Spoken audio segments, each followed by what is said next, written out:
বন্ধুরা, আজ আমি বলবো ভগবান শিব সম্পর্কে 5টি মিথ্যে কথা যা আজও মানুষেরা রটিয়ে বেড়াচ্ছে।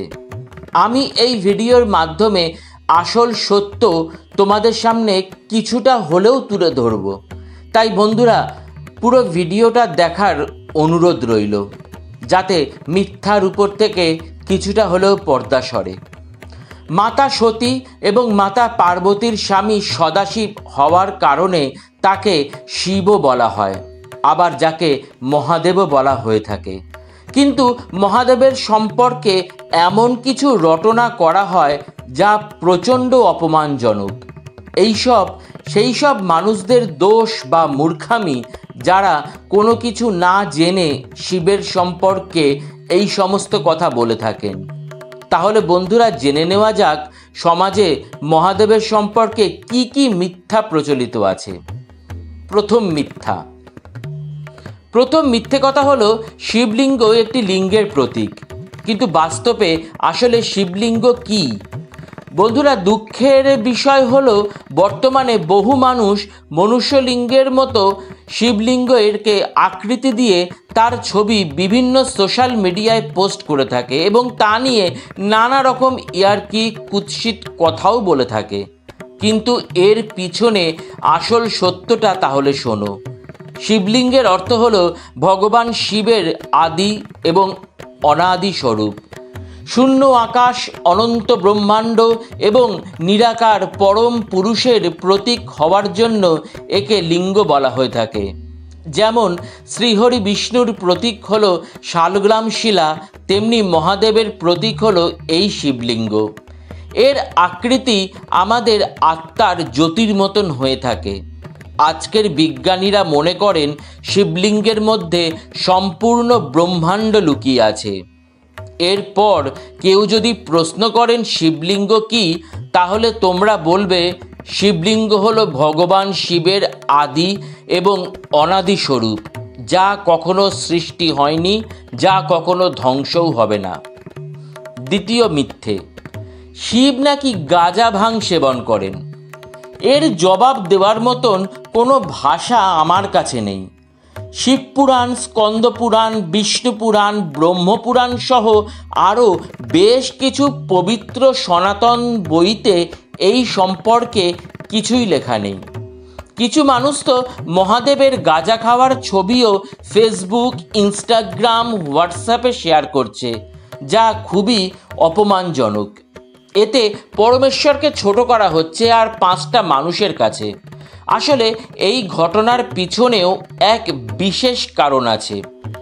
তোমরা হয়তো অনেকেই জানো, সমুদ্র মন্থনের সময় অমৃত এবং বিষ দুটোই উঠেছিল, কিন্তু অমৃত পরে এবং বিষ আগে উঠেছিল।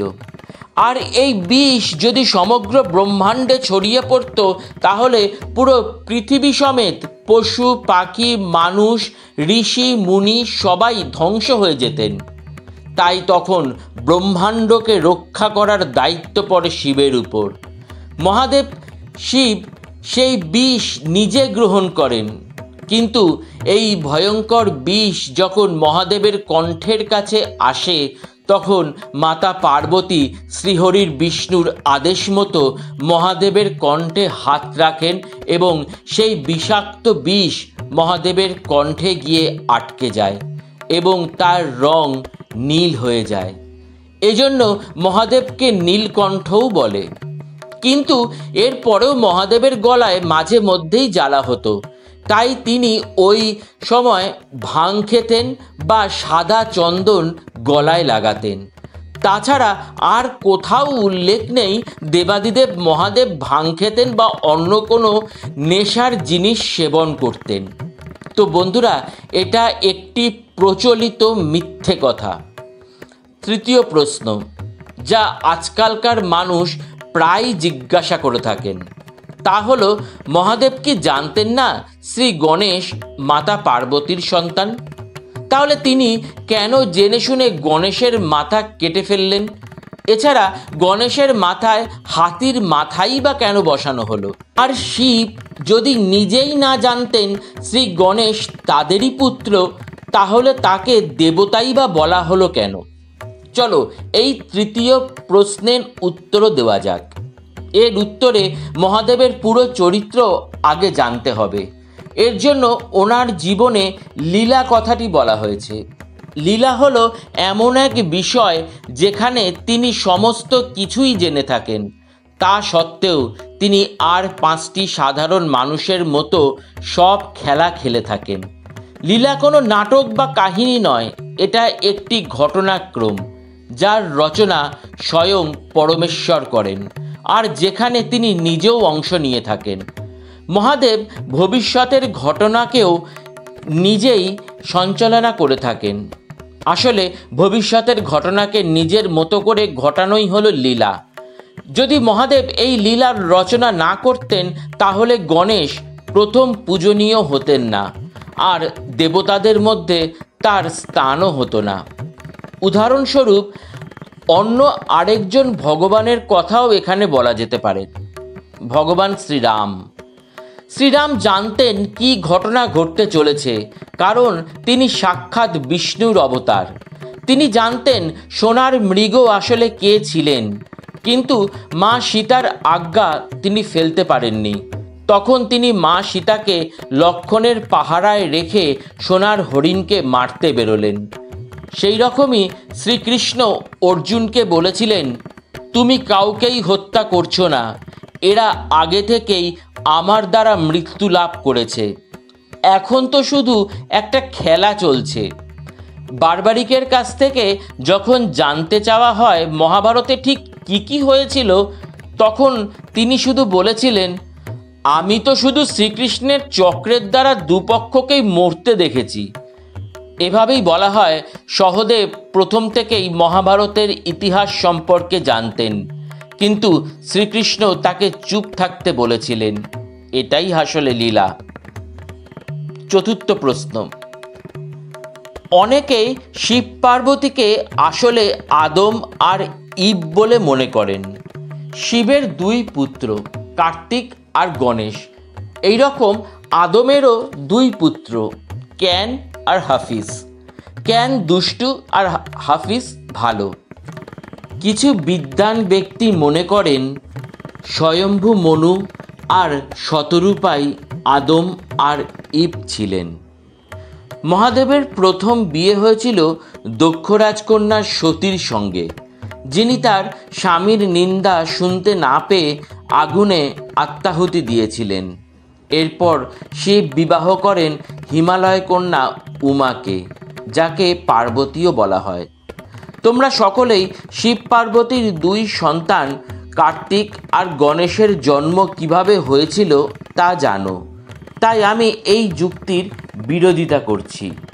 মহাদেব এবং মাতা পার্বতী কোনো মতেই আদম আর ইব নয়।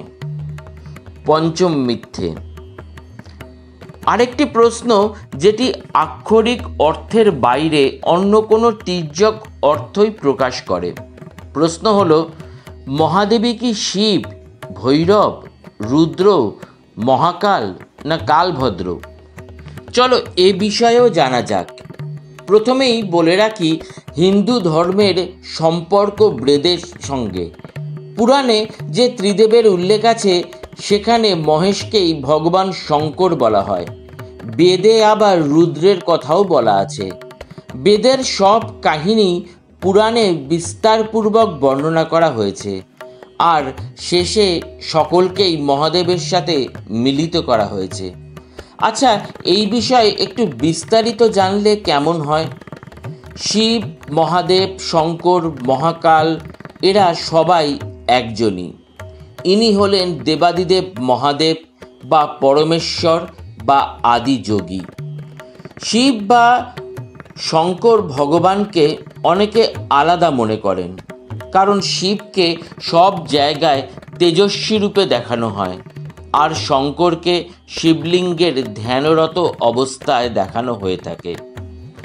তো বন্ধুরা, মহাদেব বা শিব সম্পর্কে যে মিথ্যে প্রবাদ এখনও মানুষের মধ্যে বিরাজ করছে তার কিছুটা সত্য হয়তো প্রমাণ করতে পেরেছি।